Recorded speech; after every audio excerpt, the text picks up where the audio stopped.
Hello student, good morning everybody. आज हम पढ़ेंगे सामाजिक विज्ञान और इसका टॉपिक जो चल रहा है हमारा वो है भारत से अनुबंधित श्रमिकों का जाना, या अनुबंधित श्रमिकों को गिरमिटिया श्रमिक भी कहा जाता था। इससे पहले जो हमारी जो वीडियो थी उसमें हमने पढ़ा था रिंडरपेस्ट की जो बीमारी चली थी अफ्रीका के अंदर। उस बीमारी ने अफ्रीका के लगभग 90% मवेशियों की जान ले ली थी।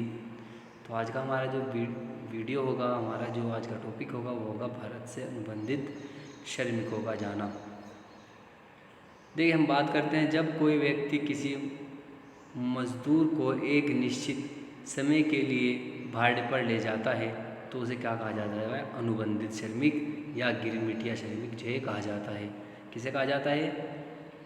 जब कोई व्यक्ति किसी मजदूर को एक निश्चित समय के लिए भाड़े पर ले जाता है, ठीक है, किसी को बुक करके ले जाता है किसी मजदूर को बाद 2 दिन के लिए, 10 दिन के लिए, ठीक है, तो उसे क्या कहा जाता है? अनुबंधित श्रमिक कहा जाता है। अब हम बात करते हैं 19वीं सदी में भारत और चीन के लाखों लोगों खदानों, बागानों और सड़क एवं रेल निर्माण के काम करने के लिए दूर दूर देशों में ले जाया जाता था। देखिए, 19वीं सदी की बात कर रहे हैं, 19वीं शताब्दी की बात कर रहे हैं। भारत और चीन के लोगों को, ठीक है, वहाँ के खदानों, बागानों, सड़क निर्माण, रेलवे निर्माण के लिए जो कार्य चल रहे थे अन्य देशों में, तो यहाँ के और चीन के लोगों को जो है वहाँ पर काम करने के लिए ले जाया जाता था। भारत के ज़्यादातर अनुबंधित श्रमिक या अनुबंधित मजदूर पूर्व उत्तर प्रदेश, बिहार, मध्य प्रदेश, मध्य भारत, तमिल के सूखे इलाकों से जाते थे, ठीक है। जो भारत के जो अनुबंधित जो श्रमिक थे वे भाई बिहार के, मध्य प्रदेश के, उत्तर प्रदेश के, ठीक है, और तमिल के जो है ज़्यादातर लोग मजदूरी के लिए जाते थे।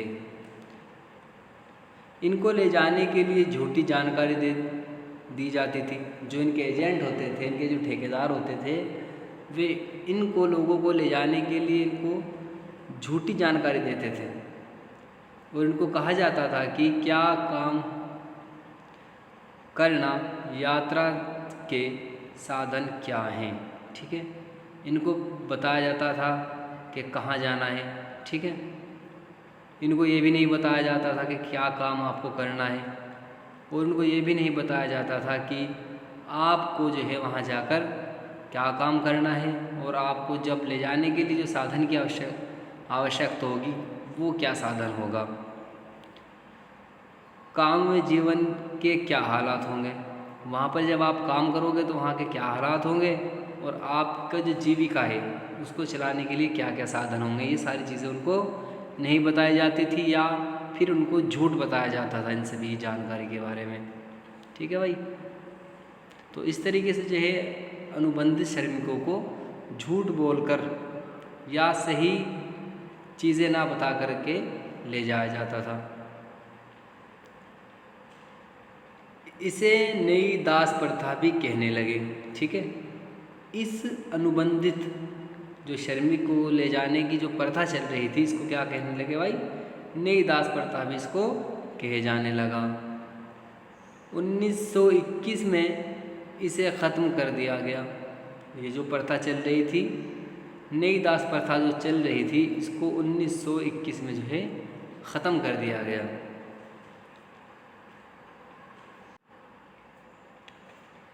नेक्स्ट टॉपिक है हमारा विदेश में भारतीय उद्यमी। जो भारतीय व्यापारी लोग जो थे विदेश में उनकी क्या स्थिति, तो ये बात जो है हम इस टॉपिक में जानेंगे। विश्व बाज़ार के लिए खाद्य पदार्थ व फसलें उगाने के लिए पैसे की आवश्यकता थी। देखिए, अगर हमें विश्व बाज़ार में कोई खाद्य पदार्थ ले जाना है, कोई वस्तु ले जानी है, तो उसके लिए जो है हम लोगों को फसल उगाने के लिए जो है पैसे की आवश्यकता होती थी।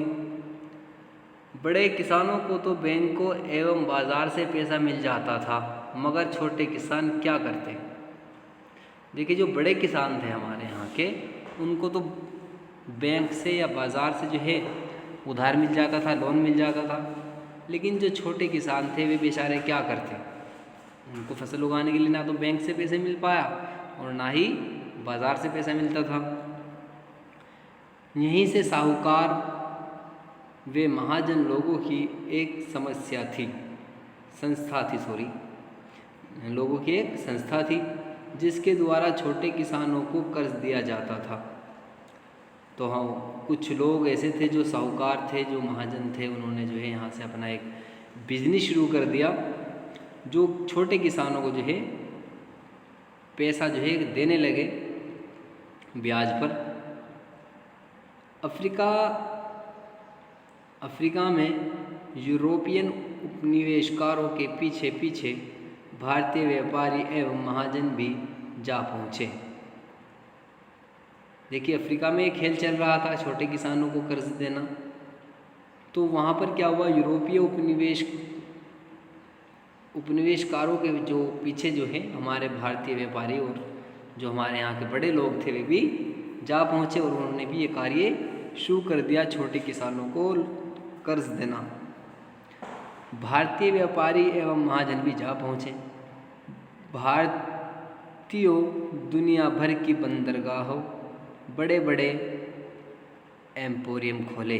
ठीक है, जो भारतीय महाजन या भारतीय जो व्यापारी थे बड़े बड़े, उन्होंने जो है दुनिया भर में जितनी भी बंदरगाह थी, बड़ी बड़ी बंदरगाहें थी, सभी पर के जा कर के अपने एम्पोरियम खोल दिए। एम्पोरियम बोलते हैं उस संस्था को जिसके द्वारा छोटे किसानों को कर्ज दिया जाता था, उसे क्या कहा जाता भाई, एम्पोरियम कहा जाता था।